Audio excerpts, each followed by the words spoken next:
morning, everybody. I'm still a little under the weather today, but I'm pushing through because, yeah, these bills won't pay themselves.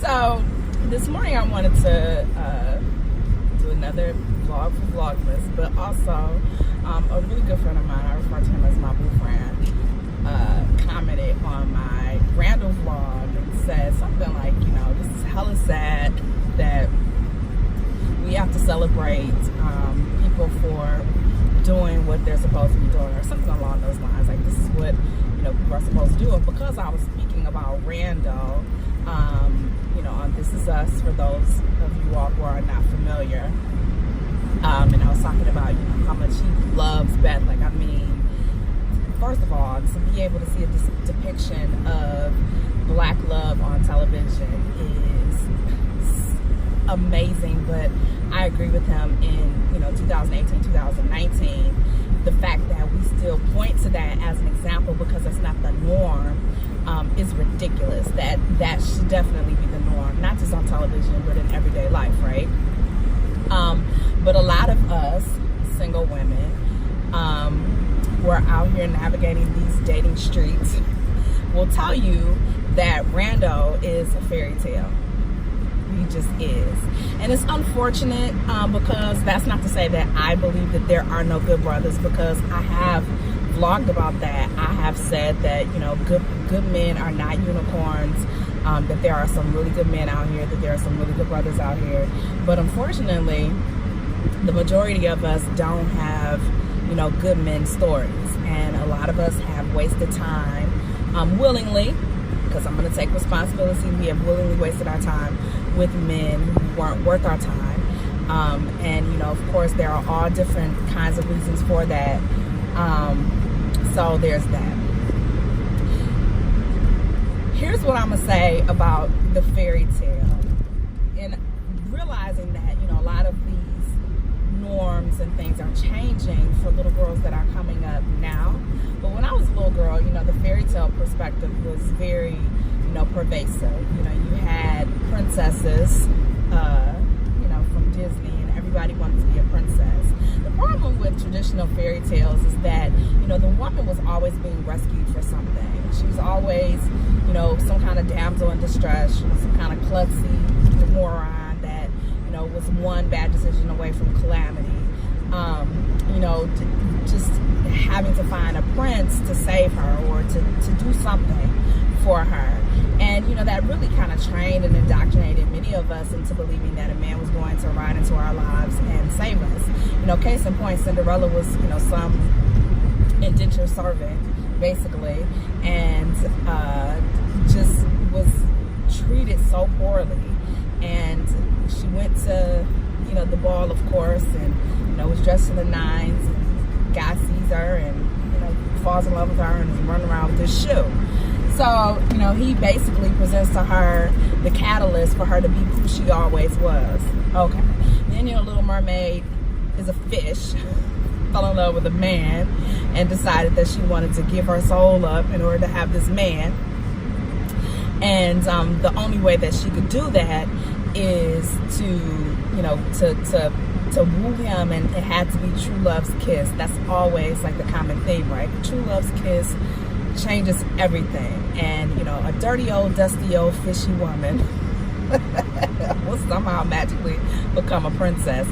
Oddly enough, the original version of Little Mermaid was deemed to be too violent and too sad for American children. She actually didn't get her prince in the original version, and she turned into foam. Anyway, what's another one? Sleeping Beauty.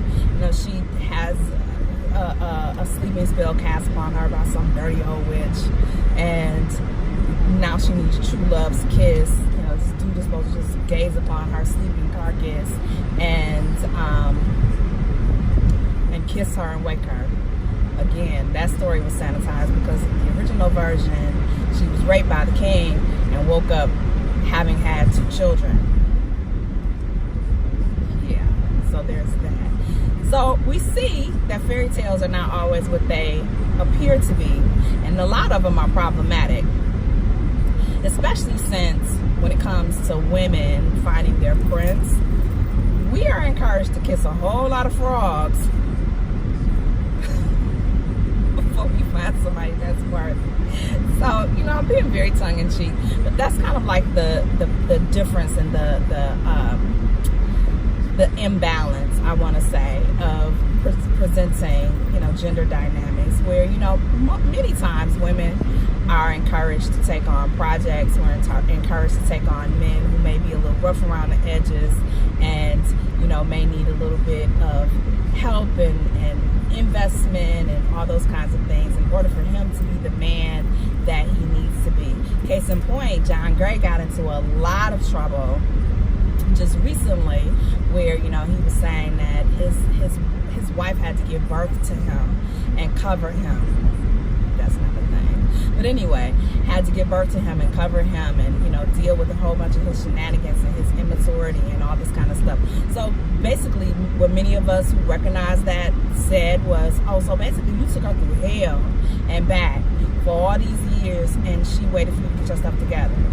And now this has turned out, you know, to be a great love story, I'm assuming, because, you know, now I don't know if he's wealthy, but, you know, he has means, he has money, and he can take care of her. And, you know, now he is, if not the man that she wanted him to be, you know, darn near close to it, I'm going to assume. But see, the problem with that is that a lot of women will do that. A lot of women will invest their time, their resources, and their energy into men, hoping that it will pay off. And it doesn't. And they walk away with nothing. And you know what we're told? We're told we're stupid for doing that. We are told that we should have never done that, and did nobody ask us to do that, and that is why we wind up with nothing. So we can't win for losing. We really can't win for losing.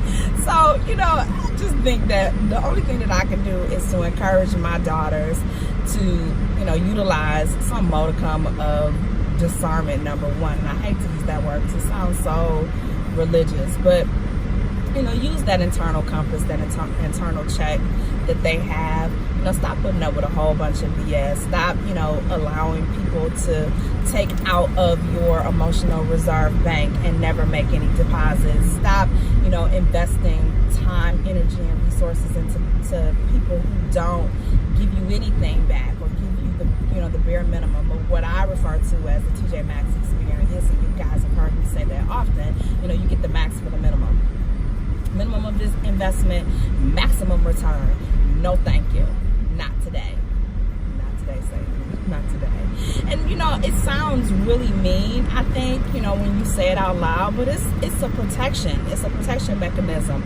I think that women and men should reserve the right to cut their losses from anything and anyone that is not benefiting them, is not enhancing their life, is not making their lives better. Because what happens is that the longer that you go on circling the drain with this relationship, the less likely you are to cut it off when it's not producing any good fruit for you, when it's not producing anything healthy for you. Because what?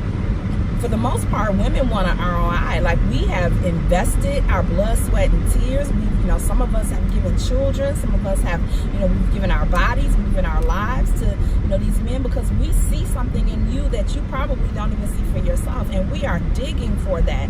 We want you to be great. No woman wants to be with somebody that's just like, just a bum.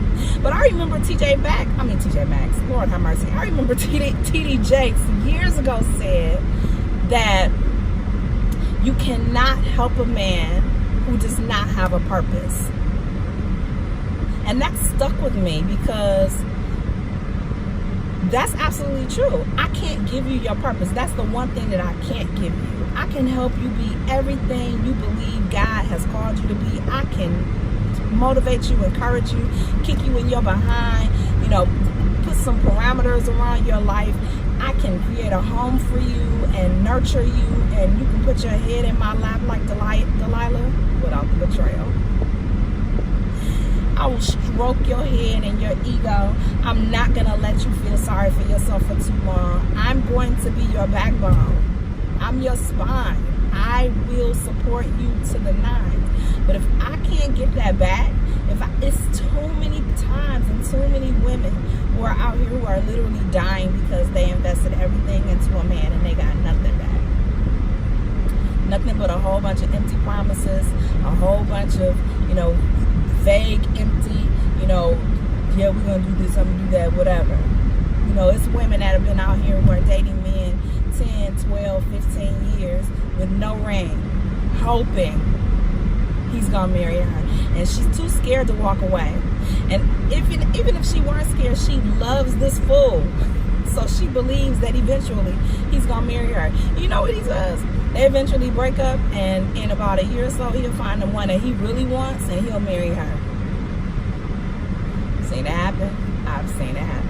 So, at some point, you have to be able to cut your losses and realize that you're wasting your time. You're giving everything, you're giving all the right things to the wrong person. And I'm going to say that that's men included. Stop giving the right things to the wrong person. It's okay to have a standard. It's okay to have boundaries. It's okay to have, expectations. And when that doesn't happen, it's okay to cut your losses. It really is. I'm not saying you got to make sure that your requests and your demands and your expectations are reasonable.